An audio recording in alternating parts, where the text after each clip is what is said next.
Om Akhandamandalakaram Vyaptam Yena Characharam Tatpadam Darshitam Yena Tasmai Shri Gurave Namaha Ajnanatimirandhasya Jnananjanashalakaya Chakshurunmilitam Yena Tasmai Shri Gurave Namaha Gurur Brahma Gurur Vishnu Gurur Devo Maheshwaraha Gurureva Param Brahma Tasmai Shri Gurave Namaha Chinmayam Vyapiyat Sarvam Trailokyam Sacharacharam Tatpadam Darshitam Yena Tasmai Shri Gurave Namaha Tvameva Mata Cha Pita Tvameva Bandhuscha Sakha Tvameva Vidya Dravinam Tvameva Sarvam Mama Deva Deva Tvameva Sarvam Guru Deva Deva Vasudeva Sutam Devam Kamsa Chanuramardanam Devaki Paramanandam Krishnam Vande Jagadgurum Om Sahana Vavatu Sahanau Bhunaktu Sahaviryam Karavavahai Tejasvinavadhitamastu Ma Vidvishavahai Om Shanti Shanti Shanti Harihi Om Shri Gurubhyo Namaha Harihi Om Hari Om. So there was once this village. In this village, this huge festival was about to take place. Huge festival. So festival for us means food, right? So this huge festival is going to take place, and so lots and lots of food had to be prepared, okay? So everyone's cooking, and they have their, nice, what is it? Everyone uses cast iron now, right? Cast iron means you get the best kind of cooking. Mothers would know, people who cook would know. So with all of their cast iron pots, everything is all set up on all of these stoves, cooktops. And everyone's cooking, all of this is going on.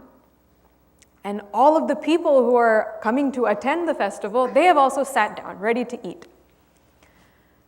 Now, as you know, if you put iron on heat, on fire, naturally it gets hot, right? So all of these pots and pans were burning hot. And so all of these cooks, they're cooking, everything is done, and now they're saying, yeah, let's get ready to serve this food. So one person goes, he grabs the handle. Oh, it burns so bad. So he looks to the next person. He says, Are, how are we going to serve this food? All of these pots are burning hot. And so everyone starts looking at each other, and they're like, okay, I have an idea. I was watching these pots, and it seems like if you just touch at this one spot on the pot, it's not very hot. So then the next person comes and tries. He touches, holds it just where he said, he holds the pot, still he gets burned. So again, they meet together, they say, okay, see, we have to serve this food, everybody's sitting there, somehow we need to get this food on people's plates. So then they start planning again. They look at these pots, they say, I think the best way to do this is if you just use the tips of pads of your fingers and just quickly just pick it up and serve the food. So like that third person went, tried to pick up the food, still he got burned. And then finally they said, okay, if it burns this bad to hold the pot and take it there and serve people food, what we'll do is all of us will stand in a line like an assembly line, and you just quickly pass the pot like hot potato. And then you serve the food like that. So all this while, there's a little boy sitting in the corner, And he's watching, all my aunties and uncles have gone mad. I don't know why they keep doing all of this. And so he just quickly, quietly reaches into his bag in his room.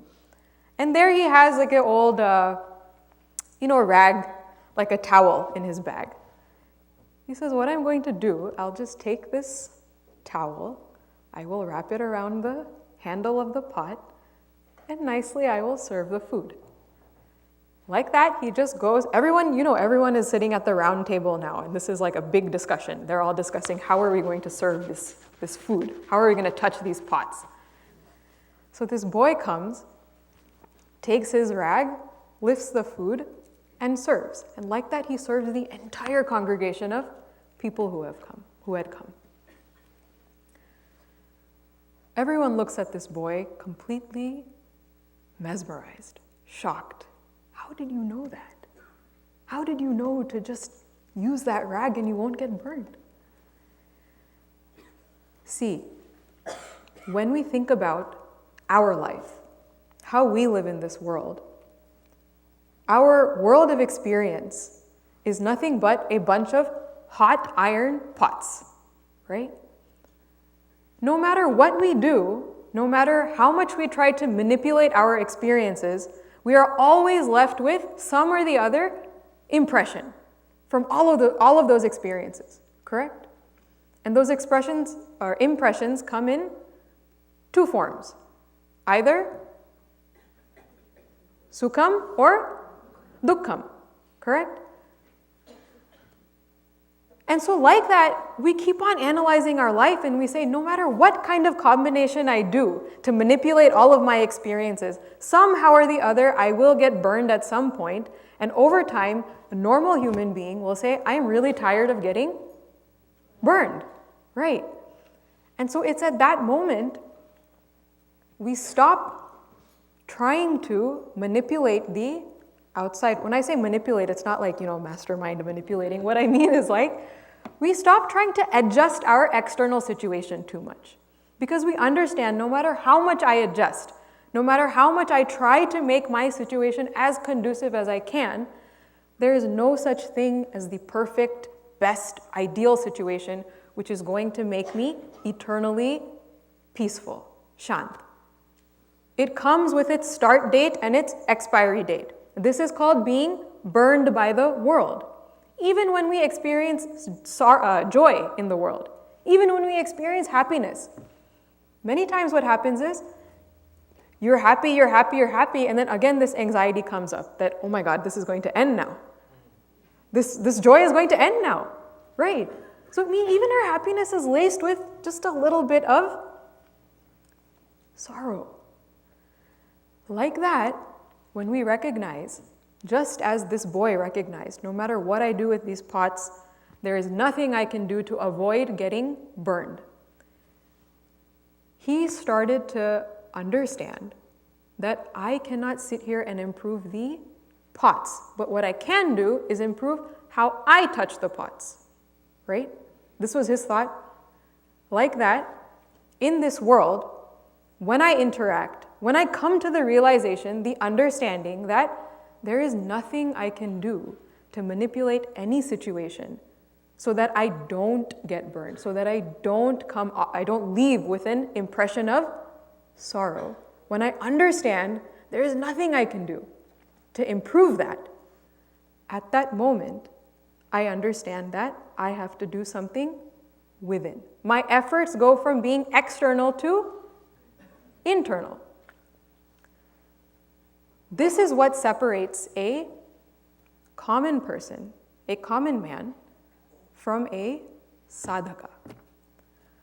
A common person, it never strikes that what I'm doing externally is not working. And therefore the common man you see every day will always think that outside, if I arrange my situation properly, I will be happy. And their whole life they will live like this, right? Until the last breath, even at the last moment, somebody on their deathbed will say, can you please turn the air conditioning down just 2 degrees? Right. So we have to understand that if we keep on thinking that I want to improve my external situation, I want to keep on changing things, doing things, I am still living as an average person. But now you all are sitting here in Chinmaya Mission under Gurudev's roof, right? Puja Gurudev's roof. Which means that you too have recognized that no matter how much you try to change the external situation, no matter how much we try to put forth our effort outside, nothing is going to change. The world has always remained the way that it is, right? Which means we all have also understood that my effort cannot remain outside, it must shift to inside, right? Which means that we are all sadhakas. We are all sadhakas because we have this desire to improve ourselves. Not the world around, but ourselves. Now, as sadhakas who have come to seek a solution, what is that towel or that rag for this life that I'm living? What is that piece of knowledge? What is that secret by which I can engage in the world and just like this boy didn't get burned, like that, I also will not get touched by sorrow. What is that secret, right? And so we are told that the secret is to know that you are that eternal, changeless, imperishable Atma, Brahman, right? This we have heard. We all are coming, we have heard this, right? And so, okay, we know now what is our towel, this rag, which we have to use, or what we're going to equip ourselves to engage in the world. And we say, chalo, ready. So in the morning, I just repeat to myself, Aham Brahmasmi, I am Brahman, I am Satchitananda Swarupa, Sukha Swarupa. Okay, great. And now we start engaging in the world. Does it work like that? No, right? It doesn't work like that. Meaning what? Though we are sadhakas, and though we understand that this alone is the solution, there is something missing, or we feel that there's some missing link. Why is it that this isn't working in my life, right? And now, this is where a sincere sadhaka will start to analyze his or her own self. Meaning, where in my understanding is something not clicking, right? Because this is so simple. Just like the boy, if you tell the boy, just put the rag on the hand, you will not get burned. Shruti Mata also tells us that knowledge will work the same way. You just have to know you are that Atma, you will not be touched by sorrow. But all of us know we are Atma, and yet I don't think anybody in this room will say, I am not touched by sorrow. True or not? Right? So now we have to see where is the snag. And so I'll give you an example. Almost all of you have children, correct? Yes. And so I'm giving an example of a child, but I know best because I am a child, so I can give you this example. See, when a child asks their parent, Mommy, Daddy, can I please go to Chintu's house? Please. Chintu is his best friend, okay? Can I please go to Chintu's house? Please, please, please. Now you analyze as a parent. You're saying, okay, today is Tuesday. Tomorrow is a weekday. That means school. Tonight you also have tennis practice. You have singing lesson. You have all of these things to do. You didn't make your bed. All of these things as a parent you're running through in your mind, right? And you say, what audacity, this kid is asking me to go to Chintu's house. So then you say that, okay, well, chalo, I'll let him go to Chintu's house, but, beta, you have to do your homework. Complete your homework, finish everything, all of your responsibilities for the day, and you can go to Chintu's house. And this kid is like shocked at the fact that you even said yes. He's like, yes, okay, mommy, I'm going to do it. I'm going to do all my homework, everything. So this kid is like doing homework, everything, oh, I know capital of Texas is Austin, all of this stuff, right? All homework he does. On top of that, this kid, kids are also really smart, meaning I know this because I'm a kid. Kids are really, really smart. They say that, okay, I know that my mom was pretty, reluctant to let me go, so why don't I make her a cup of chai also? And why don't I, I'll do my bed, I'll do their bed also. All these little things kids will do. And so then Chintu comes to the mother, mother and father presents the homework paper, all completed, and just in case, there's some mistakes and here's a cup of chai also. All of this stuff the child will do. This goes to show that because there's great love, this kid has great love for Chintu, his friend. All of his efforts, no matter what they are, all of those efforts are directed towards that love for Chintu. Meaning whatever my object of love is, that thing which I love, I will make sure all of my efforts are directed towards that thing. Now, we have to analyze in our lives, where are all of our efforts being put? Where do we put forth all of our efforts? Because this kid can also say, I did my homework, I did all my chores, right? But for what purpose? What was the driving force behind those things? If that same child you say, tomorrow, is Chintu's birthday, that kid will say, Mummy, I knew this for 1 month and I'm planning for 1 month what I'm going to give this Chintu. And tomorrow you have to take me to the mall and I don't care if we have to drive across all of America, we're going to do it because we're going to find that gift for Chintu. This love, when that love is there, our efforts become so streamlined. You are ready to do anything and everything for that thing which you love. So now we look at our own situation.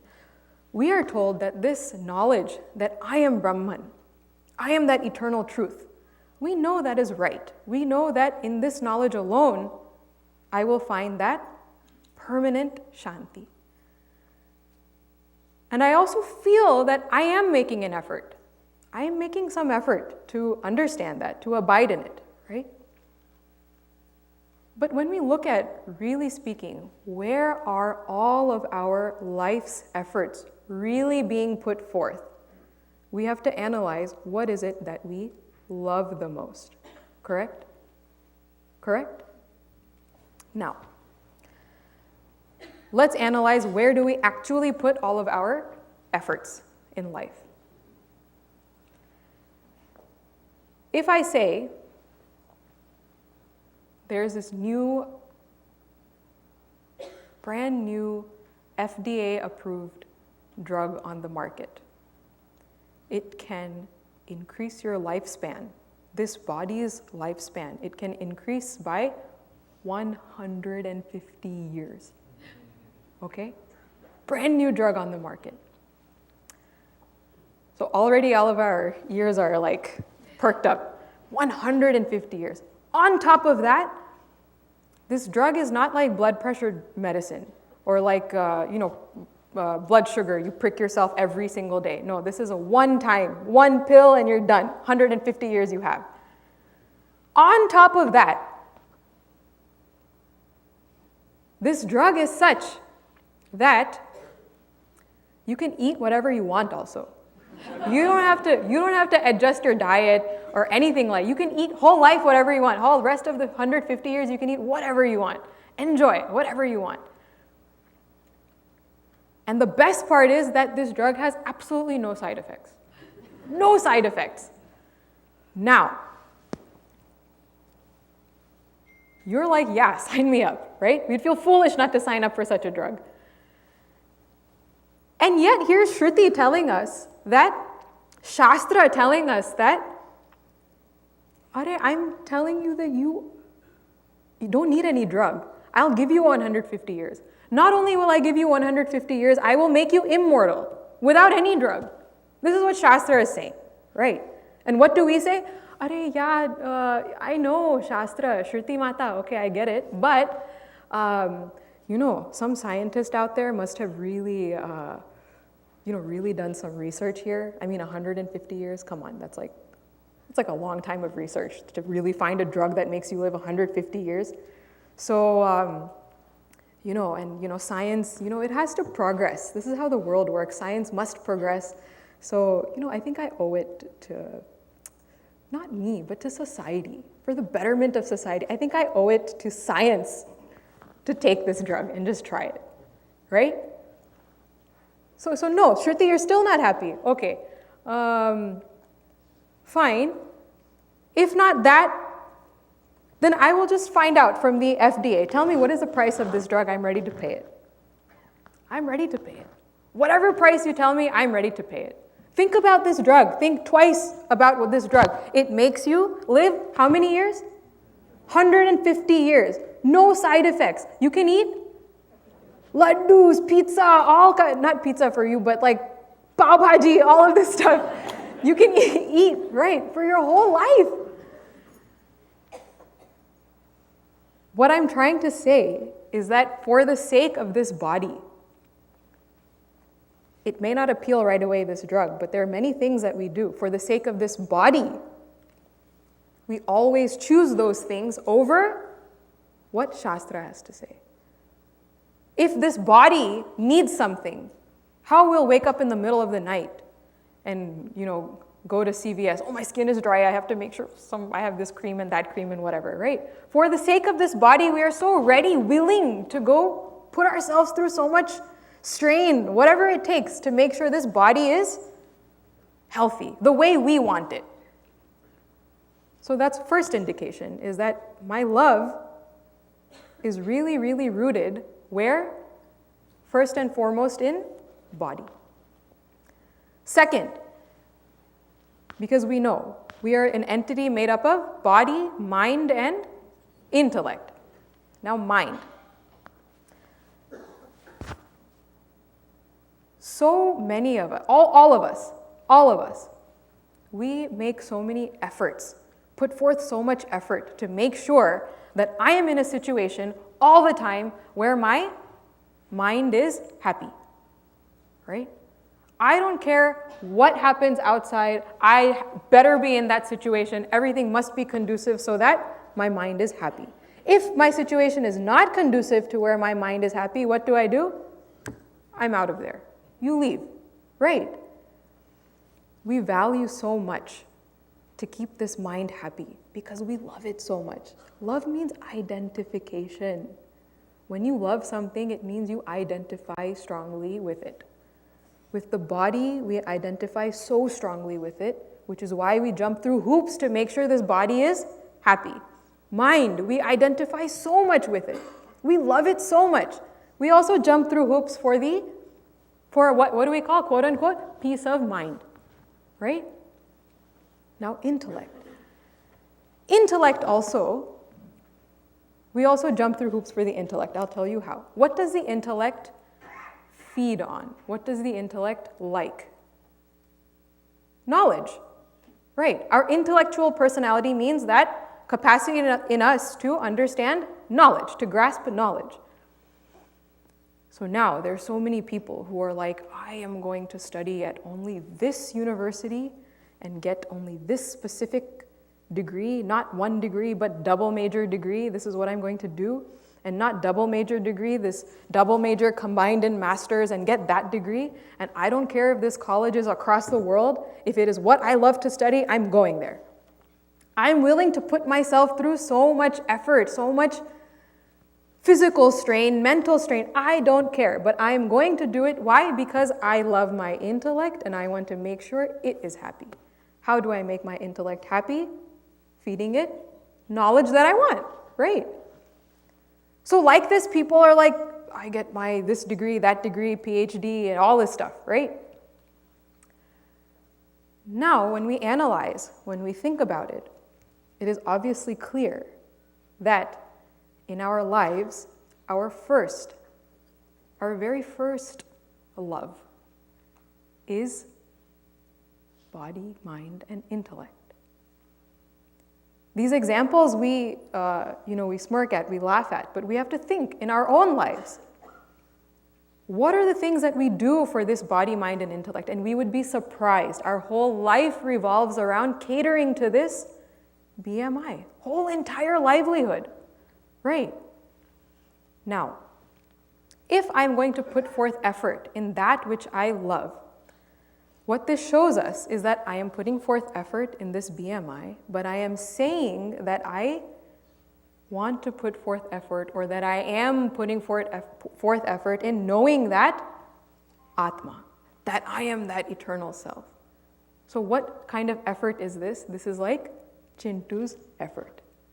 This is like Chintu loving his friend, but saying, yeah, I'm going to do my homework and everything. Done, finished. Here, Mom, I showed you my homework. Right? So all we have to learn is that shift. We must shift our object of love to that which we desire to gain. When we love our goal, only then will we be able to put forth effort in achieving that goal. It makes so much sense, right? Now, if not this body, mind, and intellect, if I'm telling you that this body, mind, and intellect, we should shift our love from it to that ultimate truth. Let us think about what is worthy of putting forth all of your love, putting forth all of your efforts. Think about what you yourself, personally, in what thing, in what object would you feel comfortable investing your love? Would it be something that is flimsy, not dependable, right? We want something, first and foremost. The thing in which I invest my love should be 100% dependable, permanent, always there for me, right? Always there for me. Imagine there's a couple, newly married couple, and that newly married couple means always, I love you, I love you, I love you, I love you, right? That I love you means what? I love you means until my last breath, I am ready to do anything for you. And the other person also says the same thing. Until my last breath, I am ready to do anything for you. Now imagine there's this couple. And they're married, newly married, and one spouse says, you know, honey, I love you. And then reaches behind his, in his pocket and pulls out a packet of papers. And says, hey, I love you, but, here are some divorce papers, just in case tomorrow I, find someone a little better than you. Would you feel comfortable, would anyone feel comfortable investing their love in such a person? It doesn't make sense at all to us. Can we even wrap our head around that idea? No. Why? Because there is no dependability in that person. The object of my love, if it does not have that dependability, that permanence, right? It should be something no matter what, it is there for me. If that is not there, I will never, ever, ever feel inclined to invest my love in it. Now, number one, dependability. Number two, we also want to be able to invest our love in something which is secure, right? We should be able to derive a great sense of security from the thing in which we invest our love. Imagine that same couple, okay? Same couple, they're, oh, I love you, I love you. This person is, okay, he's dependable, he's there, no divorce papers or anything, okay? But this person says, one spouse says, okay, I love you, everything, but I have no interest in working. Also, I have no money. Health and fitness, that's not my cup of tea. So yeah, don't expect me to, ever do any working out, anything. If you want to see any weightlifting, I can lift this remote from here to here. That's about it. Now, you will be so worried if this was the person you had to invest your all of your effort, all of your love into, you will be worried that if something happens to you in the middle of the night, say somebody breaks in, you will have absolutely no sense of security or no feeling that, oh my gosh, this person, will he even get up? This potato, will he get up and call 911 even? Right? So that insecurity will always be there. How can you invest your love in something which is not secure? Something in which you cannot feel this sense of security? So first one was dependability. It should be there when you need it, all the time. Second is security. These are the things in which we want to invest our love in. My object of love should possess these qualities: dependability, security. Lastly, we want that thing in which we are going to invest all of our love to be a constant source of joy. Constant source of joy. Again, we look at the couple. If this couple, one spouse, so see, dependability is there, security is there. Okay, he's not like lifting remotes as workout. Both things are there. But one spouse every day comes home with like permanent puffy face, okay? And a long list of complaints every single day. Can that other person, can the other spouse really say, I want to invest all of my love in this other person? If somebody comes and gives you dukkham constantly, always throwing sorrow at your face, whether you want it or not, can you really feel comfortable investing all of your love, investing all of your efforts in such a person? Or such an object of love? Can you feel comfortable? No way. So like that, if we know what exactly it is, what exactly are the qualities of a thing in which we can invest our love, let us analyze now, in what have we invested our love? This body, first of all, is not dependable. Why is it not dependable? Because the moment you take up a body, it already comes stamped with an expiry date. Right or wrong? It comes with its own expiry date. Everybody has its own unique, you have your own unique expiry date. Not only do you have your own unique expiry date, it also comes with, you know, when you're driving and before red light comes what light? Huh? Yellow light. Okay. Before red light comes yellow light, right? And so yellow light means what? It's just telling you that you better stop now. Body also comes with its yellow light. And that yellow light is old age. Old age is also an indication that, okay, you're ready to go now, expiry date is coming. So this body is not something we can, having analyzed in what we really want to invest our love in, can this body be something in which we should feel comfortable investing our love? It can't be. This body cannot be. Now mind. You take the mind. Sometimes, no matter what you do, you know, many times we plan vacations and stuff, right? We plan vacations, why? Because we want to, like I said, attain that peace of mind. I need to relax. I need to get out of this hurry-burry of life. So we plan vacations. We feel like it's a time where I can, physically I can de-stress, mentally I can de-stress, right?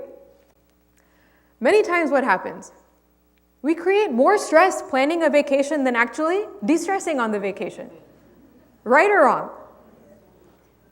Meaning, no matter how conducive, no matter how amazingly we plan our external situation, no matter how amazingly we make sure that everything around me should be perfect so that nothing can go wrong in my mind.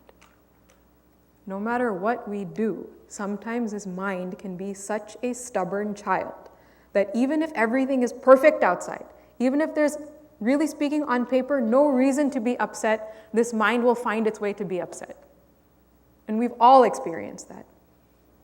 You could be in the most joyous of situations, but if the mind is not ready to enjoy, you will not enjoy. Right? Meaning this mind is so fickle. There is no security in the mind.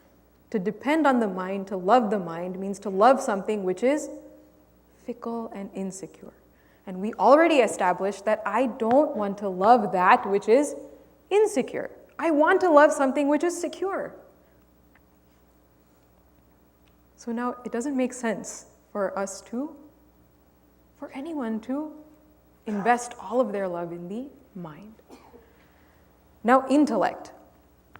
Intellect is also there. The thing about the intellect is that it eats up all kinds of worldly knowledge, right? And the nature of the world is to always change. Correct. Right. The nature of the world is to always change. What I learned yesterday, what I got my PhD in yesterday, today could be very well disproved. Somebody else can come in and do their PhD and totally override your research. This is the nature of the world, right? And what I learned today, what I'm so established in today, all of the knowledge that I gained about, back then it was fat is really bad for you. Don't consume fat. Now it is, fat is so good for you. Consume fat, but don't have carbs and sugar. Right? All of this is constantly changing, always changing. And this we take as equivalent to Shruti Mata. We place Health magazine on one side and Bhagavad Gita on the other side. With that much sameness, we view both of these Shastras. Right?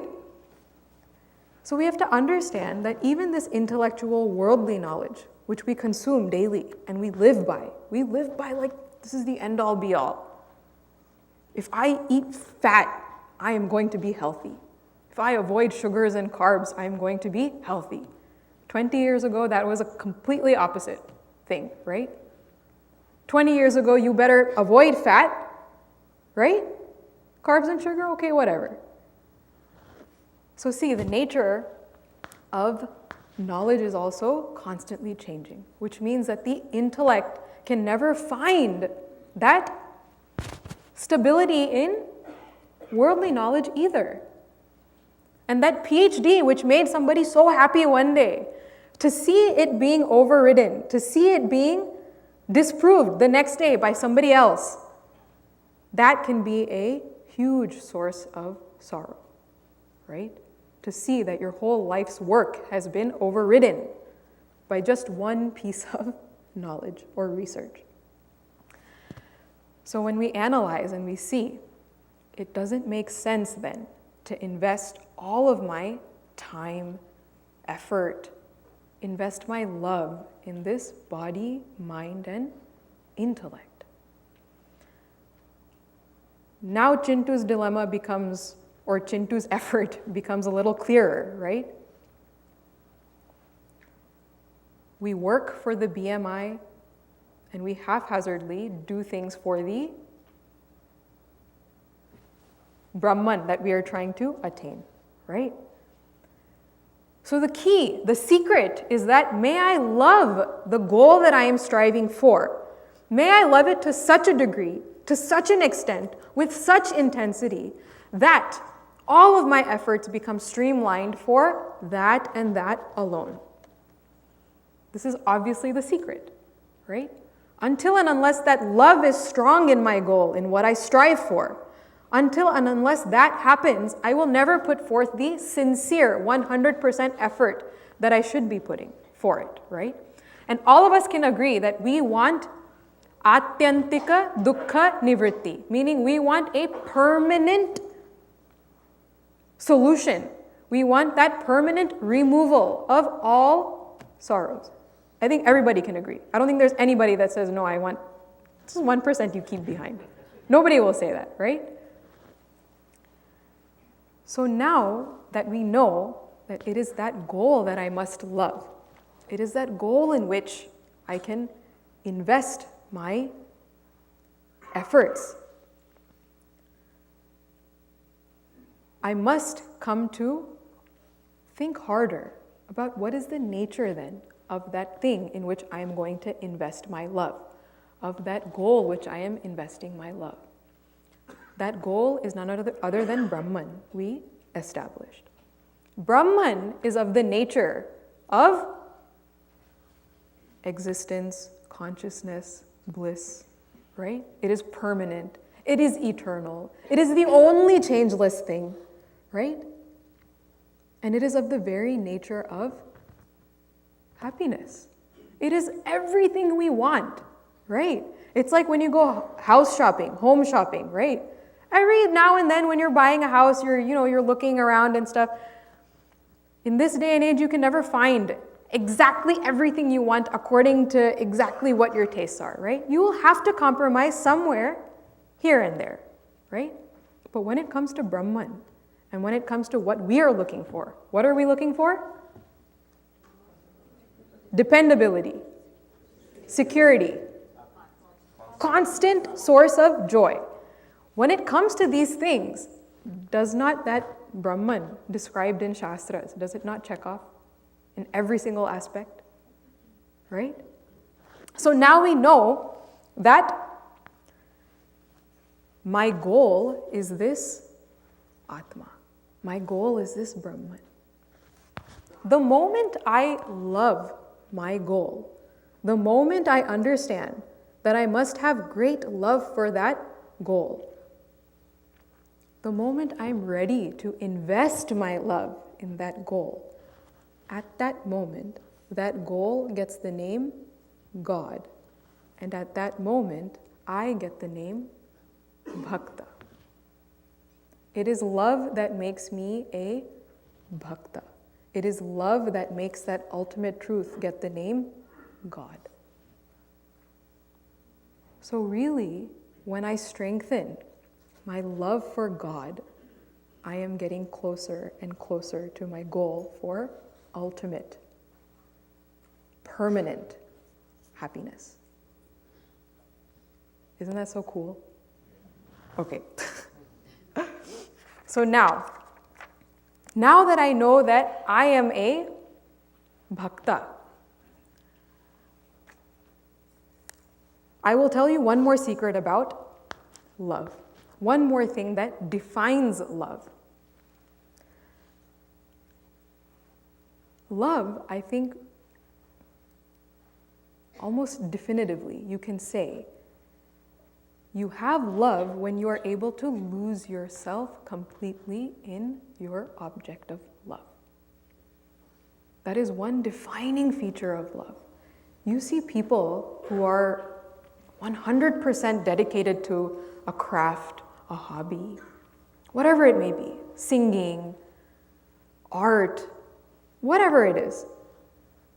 You watch them when they are 100% absorbed in that craft. A singer, completely absorbed, entranced in their practice.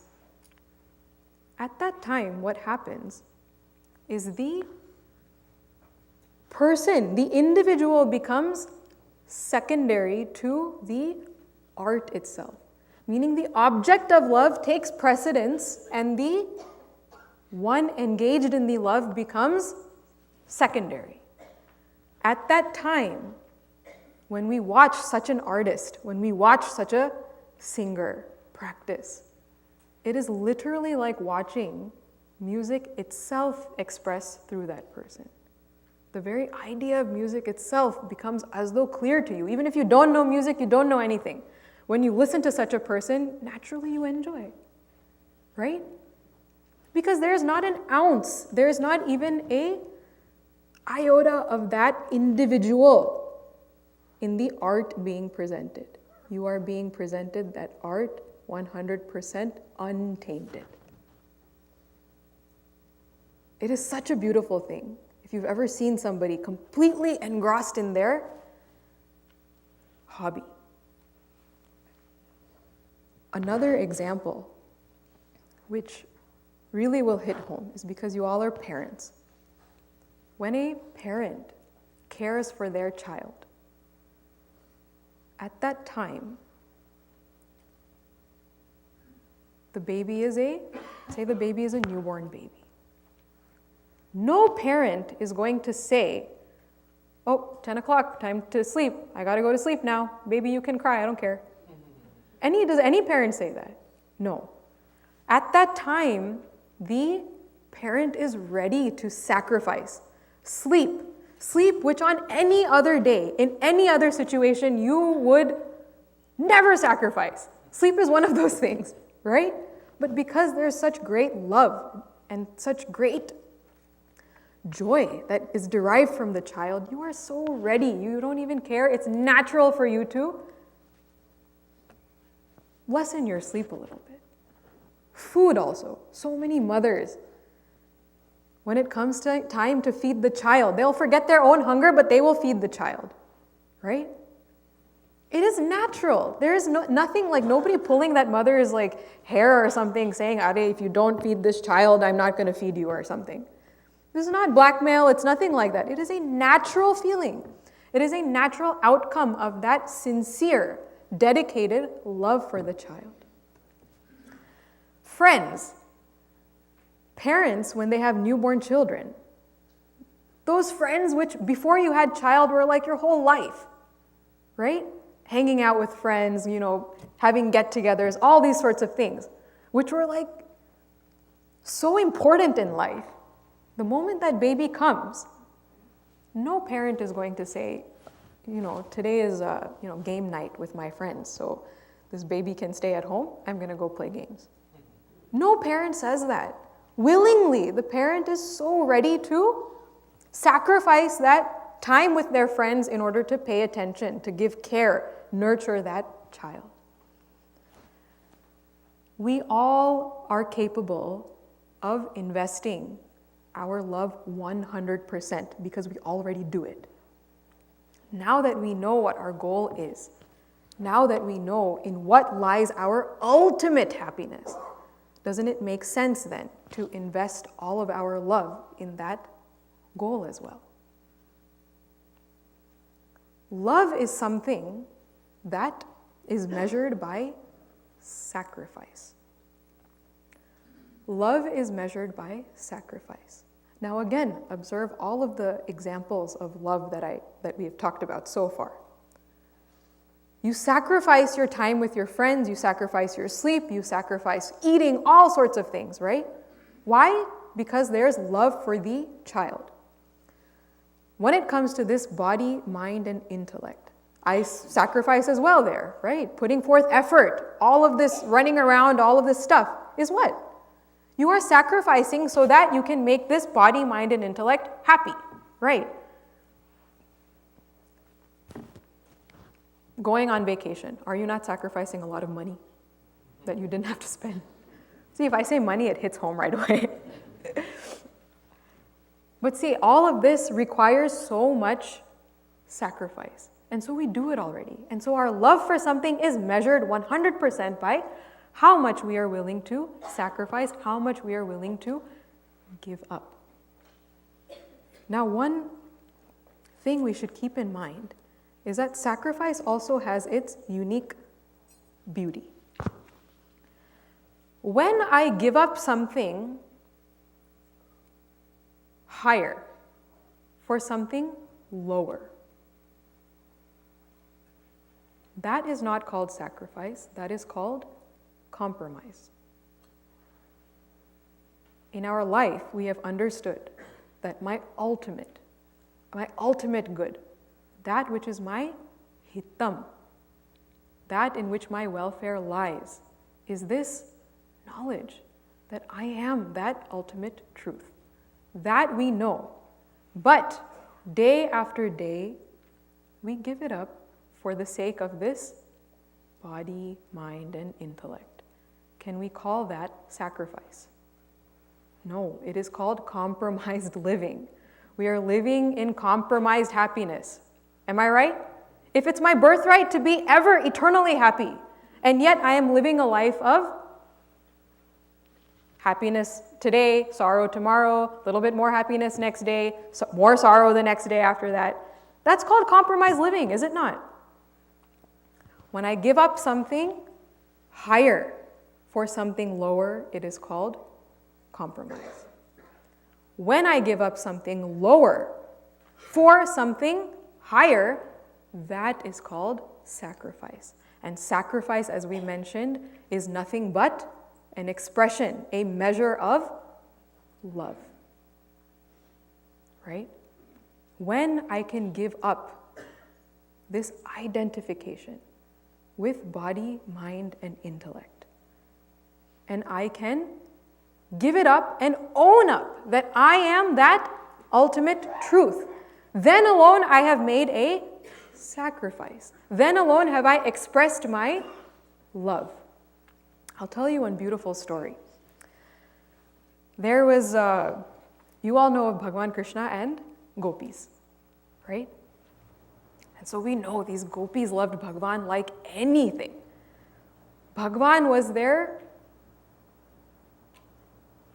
object of love. Bhagwan was all they saw, really speaking. There was nothing else for them to see, nothing else for them to hear, nothing else for them to look, smell, touch, everything. All of their sense organs, they said, whatever they may do, whatever my sense organs engage in, may it be that Bhagwan alone. This is how these gopis lived. And among these gopis, there was one most favorite, most dear gopi to Bhagwan. Bhagwan really loved her. Bhagwan, in fact, took her with him everywhere. There is never a time that you will see Bhagwan without this particular gopi. Actually, in every depiction of Bhagwan Sri Krishna, you will see this gopi in that picture. Every single picture of Bhagwan Krishna. So now you're wondering, well, at home, I have a picture of Bhagwan Sri Krishna. I don't see any gopis in that picture. That gopi is none other than his basuri, his flute. And what happened is that all of these other gopis, okay, they all started, talking to one another. And in that, they also noticed that Bhagwan doesn't go anywhere without this basuri. He doesn't leave her even for 1 second. And she is so lucky. She gets to be right at the lips of Bhagwan Krishna. And we are just here just having to watch it. They got so jealous. All of these gopis got so tremendously jealous. They all held a party, they made some chai, and they started gossiping about this gopi, this basuri. And so Bhagwan Krishna knew that. Bhagwan Krishna said, "Hey basuri, I want you to speak to these gopis. Just talk to them. Have a chat with them." And so then these gopis find out, okay? They find out and they're like, yeah, this is perfect. When this basuri comes, I'm going to really make chutney out of her. So they sit, and you all know who Surdas ji is? Surdas ji. Surdas ji was a poet, saint poet from India who wrote in Braj Bhasha, that old style Hindi. And he was there around between the 14th and 16th century in India. And he used to write pads, he used to write poems on Bhagwan Sri Krishna's Leela. And the amazing thing about Surdas ji was that he was given this Divya Drishti by Vallabhacharya ji. This Divya Drishti, by which not only could he know the entire Krishna Leela, but he could see it in front of his eyes.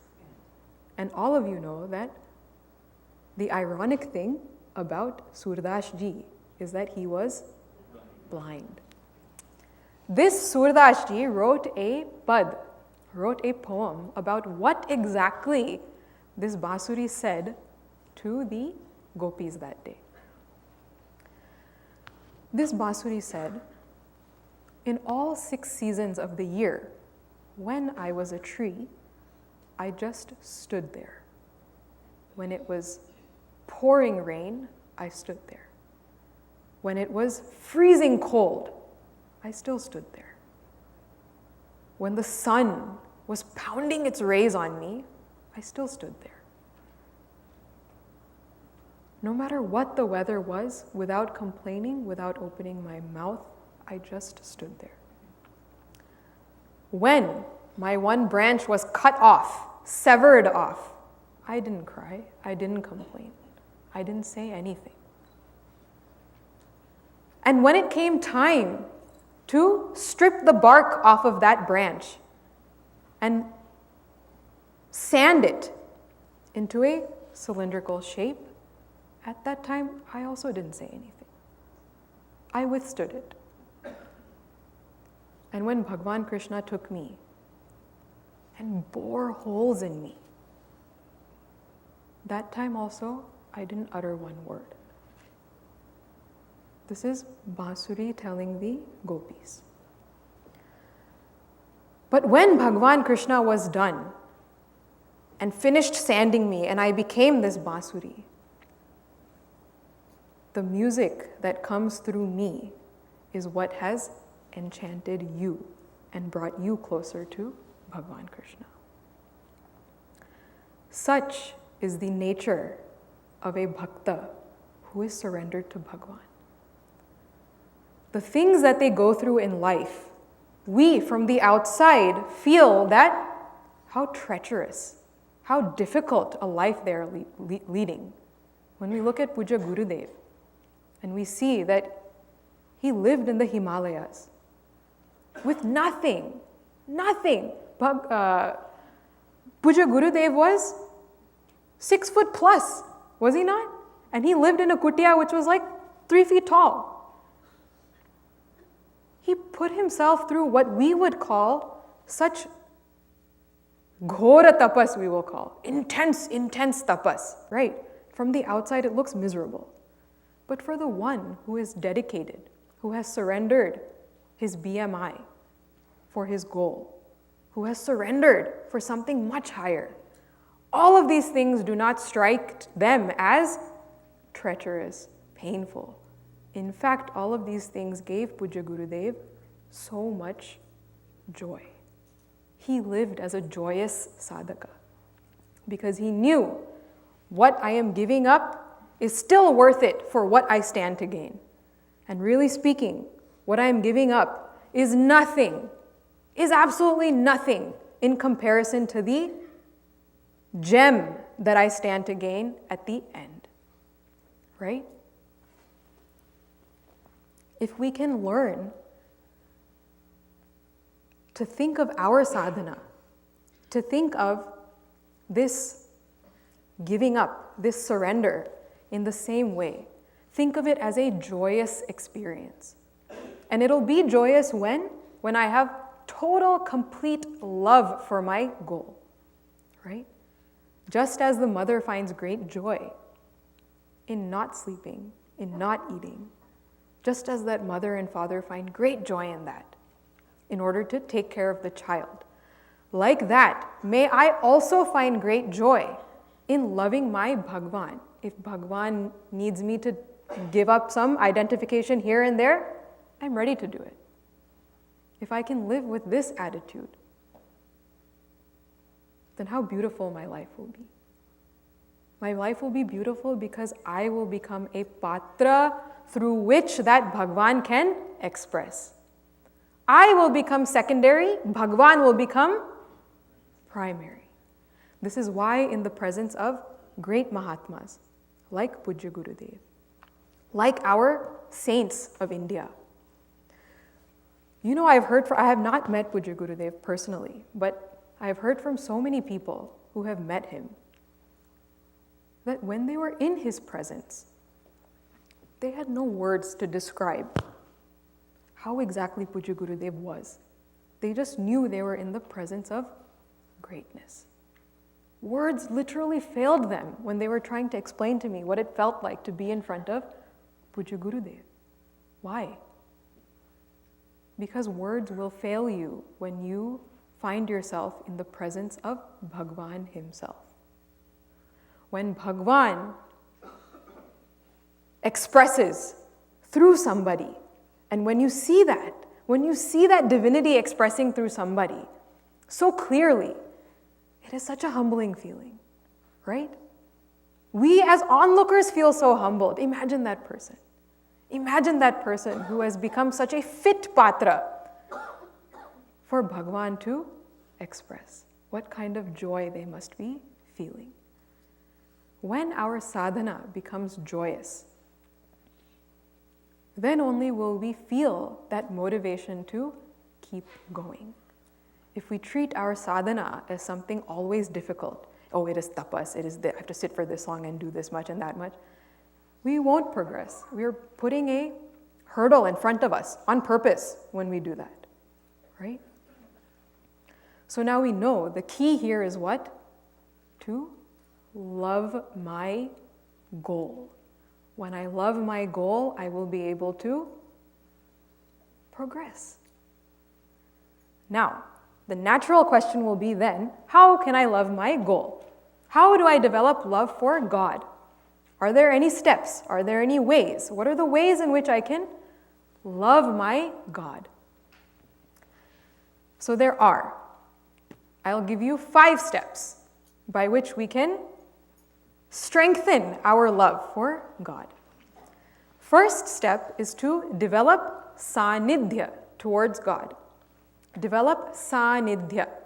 Sanidhya means develop closeness. Develop a proximity. Be close to God. Physically close to God. Meaning whenever there is a temple somewhere, whenever I hear the word God, whenever somebody is giving some pravachan somewhere, somebody is speaking about the glories of God in any conversation, may I make sure I am there. Why should I do that? Because it's very difficult to love something that you don't know. It is very difficult to say I'm going to love something that I have no idea about, right? You know these, in Sanskrit, there are these Maheshwara Sutras. The letters that came out of Bhagavan Shankar's Damaru. And those became the letters in our in our Sanskrit language. So these sutras sound like Ayun, Aong, Ayoch. Does that make any sense to you? It sounds like gibberish, right? Now I tell you, you love that. Love that. Just love it. Can you do that? No, right? Until and unless we know what we are loving, we know what is the nature of that, what is it, how is it like, what are its qualities, we will not feel any inclination to invest our love in it. This is why sanidhya is so important. Developing sanidhya, becoming closer to that thing which we want to invest our love in. All we know about Bhagwan is that my ultimate good lies in knowing that Bhagwan, right? When I know this, when I put forth effort to know even more about Bhagwan, I will naturally feel that I can love that thing, correct? So sanidhya. Now, after sanidhya, or in order to have sanidhya towards Bhagwan, I will have to also give samaya. Samaya means time. I will have to be able to dedicate some time for Bhagwan also. See, I'm saying Bhagwan, but this works for anything.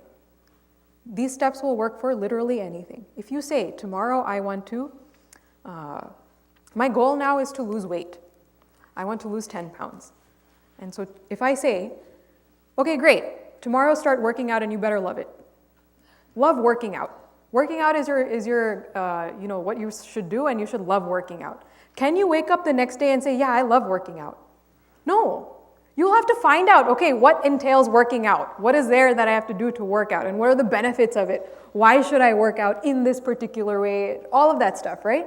Once I know that, then I will have to say, okay, I need to give some time now for this working out process, correct? Only if I can give time and actually apply what I learned before, only then will I start to progress. Like that, same thing works for Bhagwan, for loving Bhagwan. First, I will have to attain that or gain that sanidhya. that closeness, proximity. I will have to physically be close, meaning I will go to the mandir, I will go to some puja, whatever it is, I'll do it. Just so that at that time I am not thinking of anything else, I am thinking of Bhagwan. Satsang. Satsang is also the same way. In satsang, I learn more about Bhagwan, right?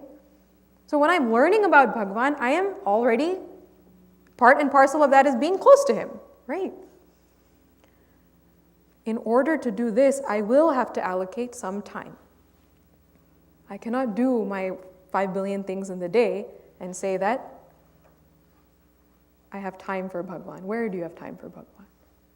So I will have to give some samaya for Bhagwan. So first was sanidhya, then samaya. Now, very important is samparka. We have to develop samparka towards Bhagwan. Samparka means, or samparka with Bhagwan. Samparka means personal relationship. I have to develop a personal relationship with Bhagwan. Only then will I be able to love that Bhagwan more. Personal relationship means, see, your friends, you say you have a personal relationship with your friends, right? What distinguishes a friend from a stranger is that you have some personal relationship with that friend. Now, a friend is somebody you feel that you can divulge your innermost secrets. You feel that you can share your feelings. You feel that you can tell them, things that you wouldn't normally tell anybody else, right? This is what you do with a friend. And when you feel that way for somebody, naturally what happens?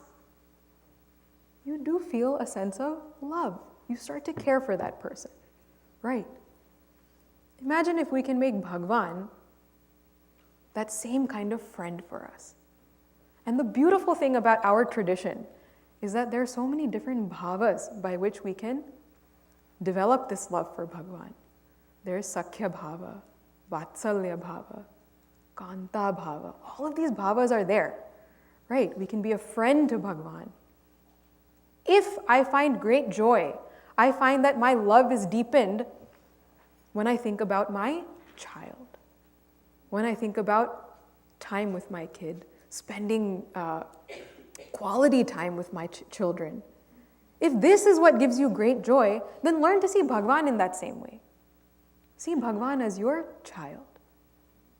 See how beautiful all of our Puranas, all of our stories of Bhagwan, now they make so much sense. Our tradition caters to everybody. Everybody. And the whole idea is that through this, please become closer to Bhagwan, right? So this samparka becomes something very, very important for us to engage in order to develop strong love for Bhagwan. Now, once I develop samparka, when I develop this personal relationship with Bhagwan, then naturally I will feel that I should do seva. Seva for Bhagwan. First was? Then?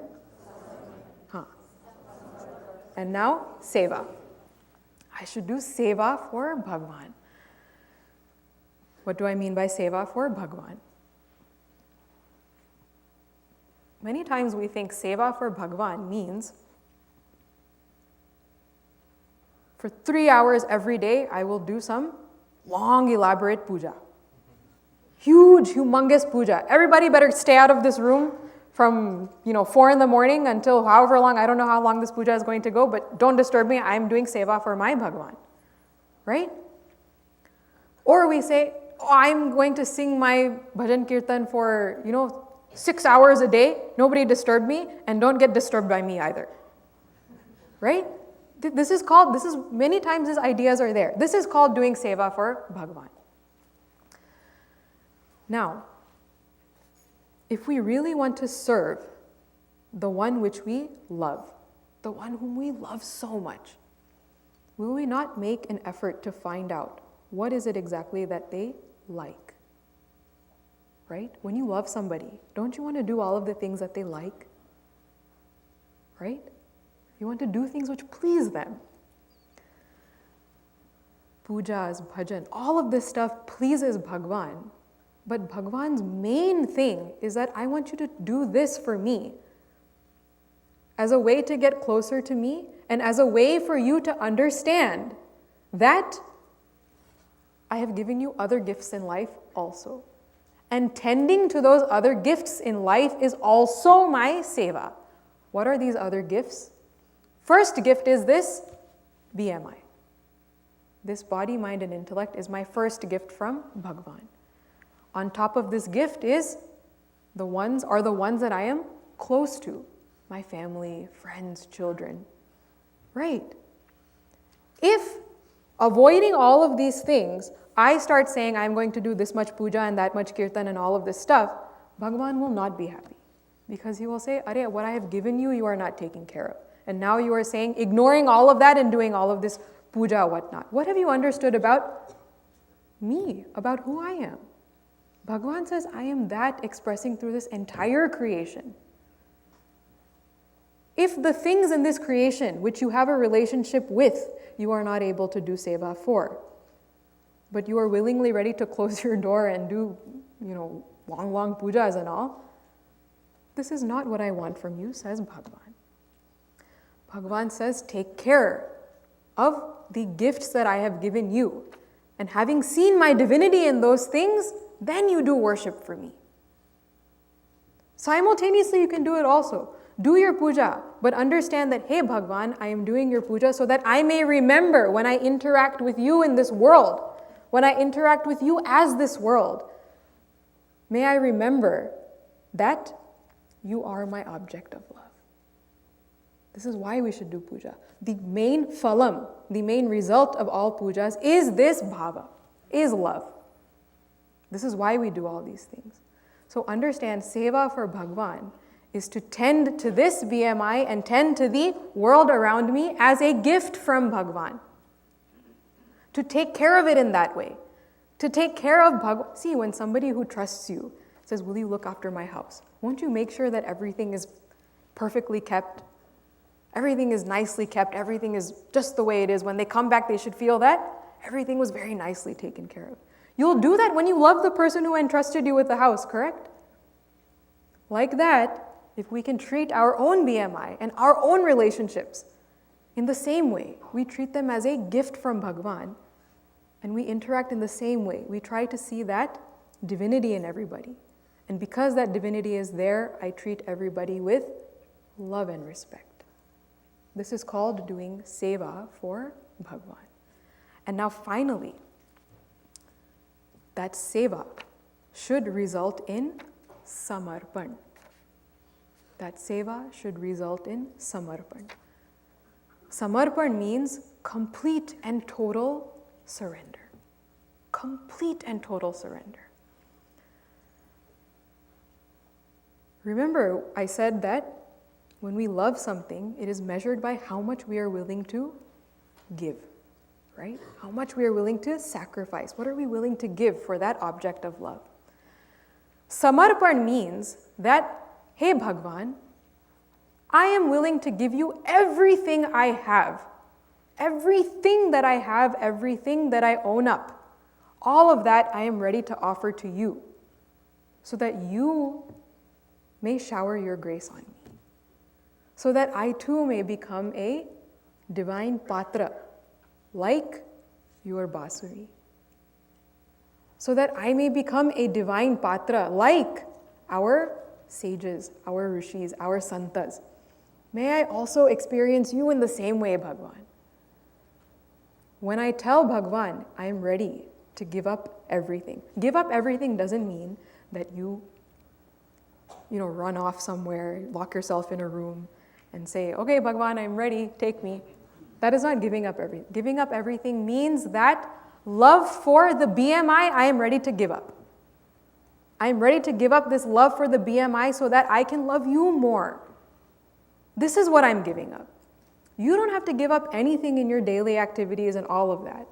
All he's saying is give up the notion that everything, all of my happiness lies in this BMI. This is what you have to give up. This is what Bhagwan is expecting from us. But when I love Bhagwan, this will be natural for me. When I have such deep love for Bhagwan, it'll be natural, and therefore samarpan will be natural for me. What are the ways by which I can love God? Sanidhya, samaya, samparka, seva. And finally, that should result in, yes, samarpan. Bhagavan says, looking at such a bhakta, when he looks at such a bhakta, who has given up this, is ready to give up this identification with the body, mind, and intellect, meaning this misplaced love in the finite body, mind, and intellect. We already established that it doesn't make sense to even love it, right? When Bhagavan sees this, then Bhagavan bestows his highest prasad on such a person. Can anyone guess what is Bhagavan's highest prasad? Enlightenment. Yes, enlightenment. Do we know another word for it? Moksha. Self-realization. Moksha means, enlightenment means knowledge of that non-dual truth. Knowledge of who I am. That is moksha. And that is how we started. Remember, that is how we started this journey. Knowing very well that that knowledge is the towel by which I am going to hold the hot iron plates. Bhagavan says, when I see somebody so absorbed, so engrossed in love for me, I will make it my priority to make sure this bhakta realizes the truth. I will make sure that this bhakta who loves me knows me in my true nature. And my true nature is what? Sat Swarup, Chit Swarup, Sukha Swarup, Brahma. That is who I am in my true nature, says Bhagavan. This is the highest blessing, highest prasad one can receive from Bhagavan. Now, think about how he is going to bestow this prasad. Moksha or knowledge will only come through a teacher, correct? And that teacher is going to teach what? Shastra, correct? Now observe in your own life. You are attending Chinmaya mission every day. I mean, every Sunday. I wish every day, but every Sunday, right? Pujya Gaurang uncle and Pujya Darshan auntie, they have come and they have taught us the secrets of Shastra. Sunday to Sunday they come and teach us, which means what? Guru, we can check, right? Pujya Gurudev's grace and blessings are there on us. Sunday to Sunday, day to day, moment to moment. Guru, we can check off. What does Guru teach us? Shastra. Can't we check off Shastra also? Who is going to make sure Guru and Shastra come into our lives at the same time? Bhagwan, right? Which means Bhagwan's blessings are also on us. Which means moksha is right here. Moksha is so close, right? So do we have anything to worry? Is it really a long journey? No. All it takes is my self-effort. All I need to do is learn to shift my love from this BMI to that Supreme Almighty Lord. This is the secret. This is the way by which I will own up that truth and claim my eternality. Claim my nature as eternal happiness.